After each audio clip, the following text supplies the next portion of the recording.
ಮಾಡದೆ ಸುಮ್ಮನಾಗು. ನಾನು ಈ ಊರಿನ ಬಡವರಿಗೆ ಏನು ಮಾಡಬೇಕು, ಏನು ಮಾಡಬಾರದು ಎಂಬುದು ನನಗೆ ಚೆನ್ನಾಗಿ ಗೊತ್ತು. ಅದಕ್ಕೆ ಲಕ್ಷ ಲಕ್ಷ ಹಣ ಸುರಿದು ಬೆಂಗಳೂರಿನಲ್ಲಿ ಓದಲು ಕಳಿಸಿಕೊಟ್ಟಿರುವುದು ತಪ್ಪು ಅಣ್ಣ, ತಪ್ಪು. ನಾವು ಈ ಊರ ಸ್ವಲ್ಪ ಶ್ರೀಮಂತರು. ಈ ಊರನ್ನೇ ಕಾಪಾಡಿ ಬಡವರ ಉಸಿರನ್ನು ಎತ್ತಿ ಹಿಡಿಯಬೇಕಾಗಿದ್ದು ನಮ್ಮ ಧರ್ಮ. ಕೋಟಾನು ಕೋಟಿ ಜೀವರಾಶಿಗಳನ್ನು ದಾಟಿ ಈ ಮಾನವ ಜನ್ಮಕ್ಕೆ ಬಂದಿರುತ್ತೇವೆ. ಅಂದ ಮೇಲೆ ಮಾನವರಿಗೆ ಇರಬೇಕಾದ ಗುಣಗಳಿಗೆ ಅನುಗುಣವಾಗಿ ನಡೆಯಬೇಕಣ್ಣ.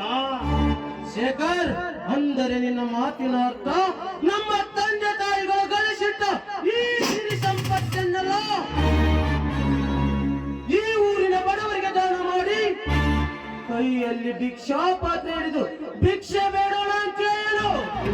ಹಾಗಾಗ ನಾನು ಹೇಳುತ್ತಿರುವ ಮಾತು ಸಾಕು ಮಾಡುವುದಿಲ್ಲ ನಿಸ್ವಾರ್ಥದ ಸಂದೇಶವನ್ನು. ಸತ್ವದ ನಮ್ಮ ತಂದೆ ತಾಯಿಗಳ ಆತ್ಮಕ್ಕೆ ಶಾಂತಿ ಸಿಗಬೇಕಾದರೆ ಈ ಊರಿನ ಬಡ ಬಿಕಾರಿ ಕರಬಸಪ್ಪನ ವಂಶವನ್ನು ಜೀವಂತ ಸಮಾಧಿ ಮಾಡಿದಾಗಲೇ ಈ ನಿನ್ನ ಅಣ್ಣನ ಮನಸ್ಸಿಗೆ ಶಾಂತಿ. ಇನ್ನೊಂದು ಸಲ ಇಂಥ ವಿಷಯಗಳಿಗೆ ಮಧ್ಯಭಾಗವಹಿಸಬೇಡ. ಹೋಗು.